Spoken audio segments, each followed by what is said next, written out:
Breaking news coming out of St. Louis Park, a car going into a pond with kids inside. This is a crazy story even by bachelor party standards. St. Paul police are now responding to our story about an investigation. The city of St. Paul making some changes starting tomorrow. If you don't follow those changes, you could get one of these. A bill gaining speed at the state capitol could change the landscape for breeders and animal shelters. The Wheelock Parkway Bridge and the Arlington Avenue Bridge both have to come down. For the next several months, season ticket holders will be coming here to consider different pricing plans. Winning it could be a real long shot. Millions of people will see pay raises, but it could be at the expense of some jobs here. It's actually happening in Michigan. The state is installing these talking urinal deodorizer cakes, hoping to keep the drunks off of the road. Out at a bar, the women aren't talking to you, but at least the urinal is. Yeah. Who's here for bradsattin today? I detected it. Welcome back. As you know, for about an hour and a half now, we've been following this breaking news coming out of St. Louis Park, a car going into a pond with kids inside. We do have team coverage inside. Are we hearing anything about the conditions of the three we know, at least three, that were taken to the hospital? We don't know. We are continuing to follow some breaking news out of St. Louis Park. This for about 2.5 hours now. A car went into a pond with children inside. We know a mother and 5 children were inside the vehicle at the time when this happened, around 6 o'clock this morning. We understand that CPR was performed on them when they were brought out. We don't know the condition of the 5 children. We have crews standing by for a news conference from St. Louis Park that is expected to happen at 9 o'clock in about 35 minutes. We'll continue to update you as we get more information. Let us go over now to Rusty with how the traffic scene is there. And guys, this is a crazy story even by bachelor party standards. This all started last night. 11 guys decide to rent an RV up in Anoka, all part of a bachelor party. They were headed to the Kentucky Derby. They left last night. They made it to here about 2.5 hours to Winona. They took a little break here. They went back to the RV, and would you believe, inside the RV, they found a dead body. This all played out around 10 o'clock last night. A photo of the guys talking to police last night. All part of this bachelor party for Dan Trainer, who thought at first all this was a joke. Obviously wasn't. He said that they stopped here in Winona, smelled something in the outer compartment of the RV they were in. They opened it up and saw decomposing legs inside. Now, they got the RV, they say, from a friend of a friend of a friend in Anoka, so lots of questions there. We know police here, as well as in Anoka and the BCA, they are all now investigating. Opened it up, and I see 2 legs, and they're bruised and decomposing. My mouth had dropped, and I was like, that's a dead body. Obviously, with no RV, they couldn't continue on to Kentucky. They told us they're going to plan the bachelor party and actually have it tonight in Minneapolis. As far as the investigation goes, the body was taken to the Mayo Clinic to be ID'd. Winona police, we stopped by there this afternoon. They're not saying anything more about this case. Live in Winona, Brad Sattin, 5 Eyewitness News. Guys, I got to tell you, I'm not much of a basketball player here. That half-court shot that Amir made, I could have never made it. However, for about 20 minutes last night, I could have played in the game because all I would have had to do was this.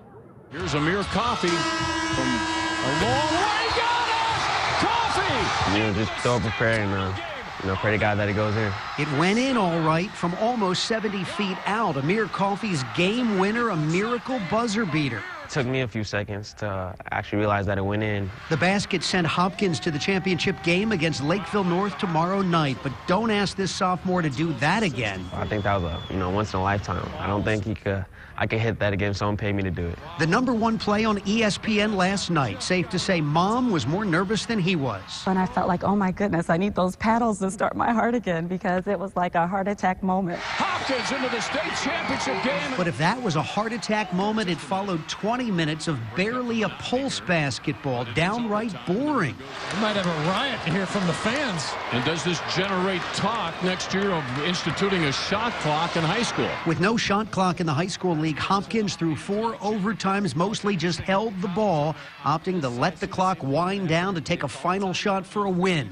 Boring for fans, yes, but Hopkins' coach defends it, saying he'd do it again. Within the rules, within the strategy, I think we did what we should do. I mean, why miss it, then let them hold it for 50 seconds or 2 minutes, which they would have done. Now, you might be surprised to hear that Hopkins' coach is in favor of a shot clock. So are some league officials. So could things be changing maybe for next year? We'll investigate that tonight at 6. Live at Target Center, Brad Sattin, 5 Eyewitness News. The average person has 26 online accounts. That is a lot of accounts. So here's a question for you. If something happened to the person you love the most, could you find those accounts or even their passwords? Well, as you're about to see, two families tell us there is certain information we all should be dying to share. Our honeymoon, day number 1 for us. Dale Jensen in Mexico with his wife, Patty. Having the time of my life. Documenting their new lives together, a marriage that would not last long. Where's Mom, huh? Where did Mom go? 4 years after that, Dale got a phone call at work. It was her saying, I think I'm having a heart attack. He rushed home to find his 46-year-old wife had died. At 11 o'clock, we were joking and talking on email about a vacation that we're going to take that summer. And 3 hours later, I'm planning our funeral. Like many couples, Dale and Patty figured they had a lifetime to have that end-of-life talk. You don't think about it. You don't say, gosh, we need a will because I might die tomorrow. When suddenly, you're constantly sort of getting, clubbed over the head with, yeah, she's dead, yeah, she's dead, yeah, she's dead. That's because they never really planned for it. Patty just never got around to putting Dale's name on her bank accounts, car loan, or investments. And even the software engineer couldn't crack her passwords. What's her PIN? I don't know. You never ask people that. It's a 4-digit number she probably chose when she was 20 years old. Suddenly, everything became too real. Once you're gone, nobody can ever ask you anything ever again. Today would have been his birthday. He would have been 85 today. John and Gail Nafziger were married 17 years when last winter, despite Gail's protests, John went outside to shovel an inch of snow. He came in and said, "You were right, I shouldn't have shoveled." The 84-year-old suffered a heart attack and died.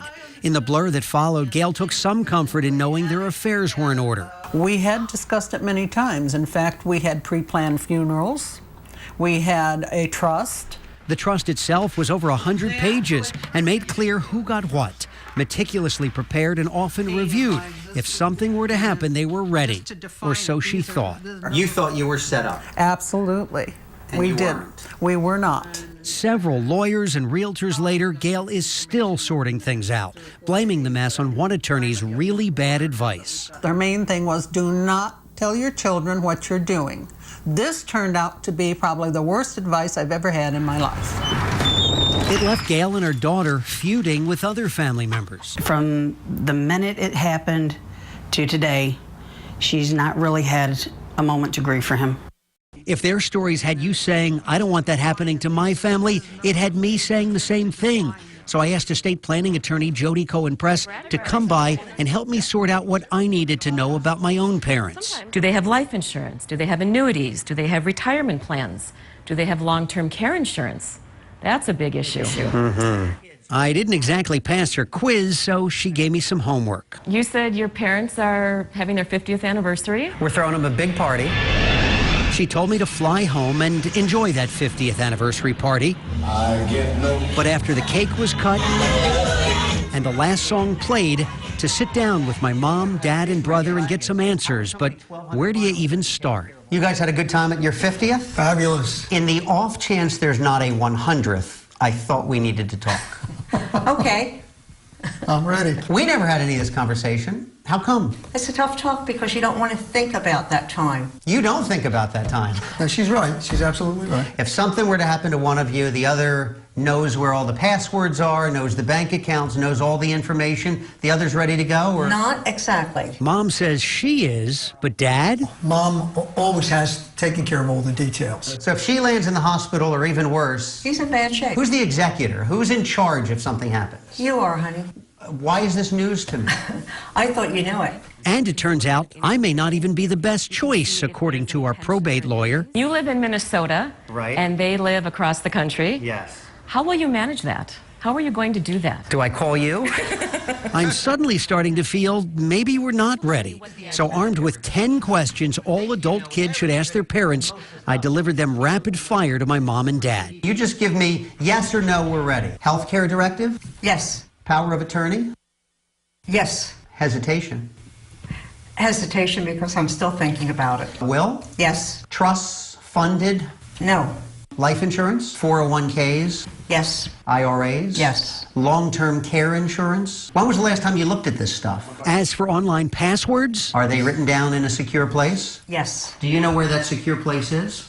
No. I couldn't help but notice between the guys, my dad, brother, and me, we didn't know much. I'm learning as much as they are. Isn't it funny that she's doing all the answering? Well, probably not so funny. Cohen Press says that's not all that unusual. One parent may have paid the bills throughout the marriage, and one may have been in charge of taking out the garbage throughout the marriage. And whichever one dies first, either taking out the garbage is going to be a horrible event, or balancing the checkbook and paying bills will be difficult. By now, can you guess who does what in this relationship? I do the trash. And my mom, the checkbook. So it turns out, even if the one person who controls the money is convinced she's prepared, but no one else is, there's a pretty good chance no one's prepared. You and I have to have some conversation about this. I agree. There's a lot of voids here on my part. It's good to have a meeting. It really is good to have a meeting and be able to talk about it. Yes, it is. Sometimes just getting everybody together is the hardest part. Well, we do encourage you to have that meeting to talk about it. We have all kinds of resources, including the top 10 questions to ask your parents or any loved one, really, online. You can get a lot of information by going to KSTP.com right now. Well, helping when it is needed the most. Some local volunteers with the Salvation Army about to hit the road. Right now they are heading. Law enforcement and community leaders are teaming up today looking for ways to try to stop young Somali men in our area from being recruited by terrorists. Now, the threat involves the al-Qaeda-linked terror group Al-Shabaab. Panel is going to be holding a seminar in Bloomington today to examine how local men are being recruited, what can be done to stop it, and the lessons learned following that shopping mall attack in Kenya back in September. Al-Shabaab is claiming responsibility for that 4-day siege that killed 67 people. The FBI is looking into some evidence that trained terrorists are doing their prep work right here in the U.S. Take a look at this FBI surveillance video of an admitted al-Qaeda terrorist who already killed American soldiers in Iraq. But this video was taken not overseas, but in Bowling Green, Kentucky. Authorities saying he is one of 2 al-Qaeda members who were able to come into the U.S. because of a flawed system of background checks that didn't pick up their terrorist pasts. The system failed in the first place. The 2 men in Kentucky were recently arrested when one of the men's fingerprints was found on a bomb planted in Iraq back in 2005. The U.S. has a storage warehouse of tens of thousands of other unexploded bombs that were confiscated over the years. Experts are now examining those bombs, hoping to match more fingerprints. Some new details this morning about that shooting that happened at the Los Angeles airport recently that killed a TSA agent. Coroner's report now says that Gerardo Hernandez died within 5 minutes of being shot. Investigators were looking into whether paramedics could have possibly saved him had they gotten to him faster. It took first responders 33 minutes to get him into an ambulance and on his way to the hospital. More details about his death are expected to be released in the next couple of days. It's the release of the city's 97 sampler, one of the few CDs nationwide people will wait in line for. Lots of them already are lining up at this Target. This is in Edina. Got the bands playing, music going. The doors, though, are still locked. There are only 40,000 copies available. They cost $33. There are 33 songs on 2 discs this year. It's the 25th volume of the CD, featuring artists like Capital Cities and Matt Hires. CDs go on sale at 8 o'clock this morning, so in about an hour and 45 minutes. As always, the proceeds go to charity.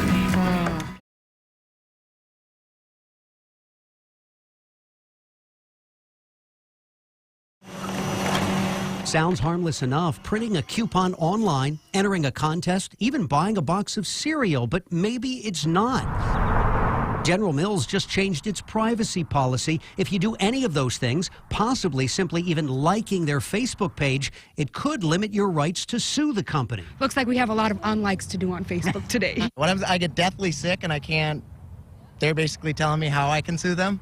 Yeah, I don't like that at all. Gotta read the fine print. Here it is. The new website privacy policy reads, all disputes related to the purchase or use of any General Mills product or service will be resolved through binding arbitration. Now, this wouldn't stop you from suing, but what it would do is tell you how you can sue. No jury of your peers, for instance. Instead, an arbitrator will decide the case, and the ruling is final. So, for instance, if you want to take the company to court because a food made you sick, you couldn't, all because you downloaded some company coupon, even if it's for another food. General Mills is saying that if you do anything connected with one part of our enterprise, particularly electronically driven stuff, which tends not to hurt people, you're going to give up rights to sue in court for any other connection with us. And that's, I think, quite unusual. General Mills responded to the concerns on its website, saying no one is precluded from suing us by purchasing our products at a store, and no one is precluded from suing us when they like one of our Facebook pages. But a General Mills spokesperson wouldn't comment further when asked specifically about limiting how someone could sue. More companies appear headed down this road, and it may just take an actual lawsuit to find out if the new policy is on solid legal ground or half-baked. Brad Sattin, 5 Eyewitness News. There sure is a lot of slicing, pouring, stirring, flipping, tasting, and judging going on. All in all, that dessert's stellar. At the Pro Start Invitational, 10 groups of high school students hoping to measure up to become the top cooking team in the state. And talk about a pressure cooker. It's very nerve-wracking, I can tell you. Each team has 60 minutes starting from scratch and using their own ingredients. 2 minutes, team. 2 minutes. To come up with a salad or appetizer. I've always thought appetizers should be seafood. An entree. 1 minute. And dessert. Spending the entire school year practicing for this 1 hour. 3, 2, 1, time. Hands up. Inspired, many are quick to admit, by what they see on TV. Hell's Kitchen. What is that? Nobody's going to do that here to these guys. Thanks to those food shows, the 18 judges are surprised what kids actually know. I have young 16, 17-year-olds coming up to me going, I'd like to use truffles. Some things work. 3 of the desserts that I've seen so far I would put on my menu. Others not so much. That's my fault, take responsibility. But what happens on these butane burners is just part of what it takes to be a chef. They're also judged on their non-cooking skills, like how's the menu look and how much for that dessert? A $15 dessert? That seems kind of high. Still, this Elk River team took the title and celebrated in style with a sandwich and Doritos. In Mounds View, Brad Sattin, 5 Eyewitness News.